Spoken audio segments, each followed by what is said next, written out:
India has agreed to extend an additional $500 million credit line to Sri Lanka to import fuel as the country is fighting its worst economic crisis. Hello and welcome, this is Abhishek Sharma and you're watching BW Business World TV. And today we are going to talk about crisis hit Sri Lanka.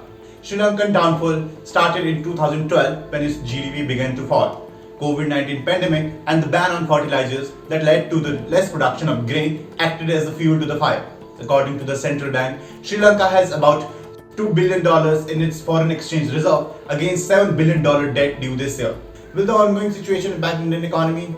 Not much, experts say. According to the expert, the ongoing situation will have a negligible impact on the Indian economy as it does not rely heavily on the imports from Sri Lanka. India purchases less than $1 billion of goods per year. According to the experts, Indian trade can be marginally impacted due to the transshipment at Sri Lankan ports due to lack of labor, inability to transport container between the ports and the closure of required infrastructure. India is assured to help Sri Lanka through every possible way. However, its arch-rival China is also keeping a close eye on the developments and assisting Sri Lanka.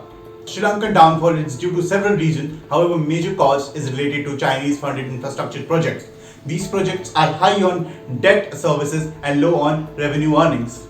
China is currently involved in over 50 projects in Sri Lanka. However, the execution is alarming. According to the expert, Chinese assistance to Sri Lanka was not only meant for economic and trade consideration but to gain strategic and political leverage against India.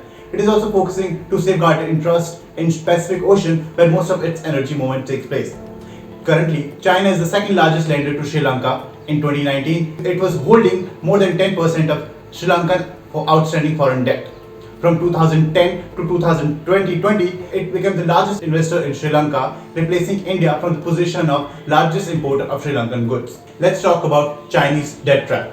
Sri Lanka is a prime example of Chinese debt trap narrative where China pushes a developing nation to build large infrastructure project by taking Chinese loan. However, if these countries are unable to pay back the loan, Chinese authorities can take control of these projects.